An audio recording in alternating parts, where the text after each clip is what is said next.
உங்க குழந்தைக்கு நீங்களே விஷம் கொடுப்பீங்களா? அது உங்க குழந்தையோட பிறந்த நாள் அன்னைக்கு உங்க குழந்தைக்கு நீங்க விஷம் கொடுப்பீங்களா? நான் கேட்கறது ரொம்ப அபத்தமா ஆச்சரியமா இருக்கா? கோவம் கூட வருதா? பிறந்த நாள் கேக்ல படம் போடுறோம். டோரா புஜ்ஜி படம், கார்ட்டூன் படம், டாம் அண்ட் ஜெரி படம், இல்லனா நமக்கு ரொம்ப பிடிச்சமானவங்களோட படத்தை போடுறோம். அந்த கலர்ஸ் என்ன மாதிரியான கெமிக்கல்ஸ்னு உங்களுக்கு தெரியுமா? சிம்பிளா பேக்கரியில யூஸ் பண்ற கலர்ஸுக்கு அவங்க வச்சிருக்க பேரு blue 1, blue 2, citrus red 2, green 3, red 40, red 3, yellow 5, yellow 6 இந்த மாதிரி கலர்ஸுக்கு அவங்க ஒரு பேர் வச்சு அதை வச்சு அந்த படத்தெல்லாம் வரைஞ்சு கொடுக்குறாங்க.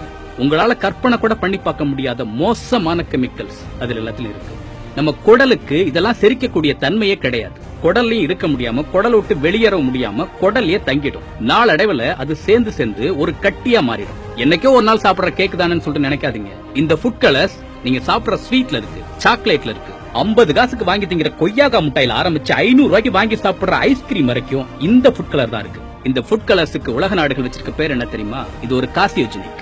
எந்த ஒரு உணவுப் பொருள் அல்லது கெமிக்கல் கேன்சர் உண்டாக்குவதற்கு காரணமாக இருக்கிறதோ அதுதான் கார்சினோஜெனிக். இந்த ஃபுட் கலர்ன்றது ஒரு கார்சினோஜெனிக்.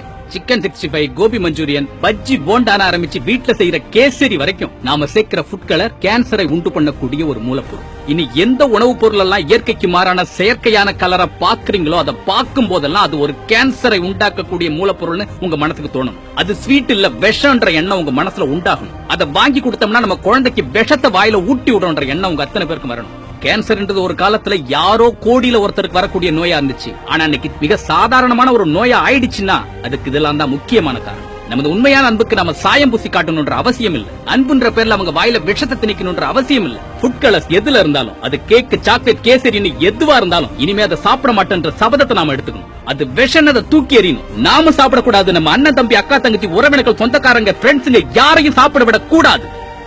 இத்தனை காலம் இருண்ட விழிகளை இயன்ற வரையில் திறந்து பார்த்து சுயத்தை இன்றே மீட்டெடுப்போம். அகிலம் போற்றும் அறத்தமிழனாய் அன்பை கொண்டு ஒன்றிணைவோம்.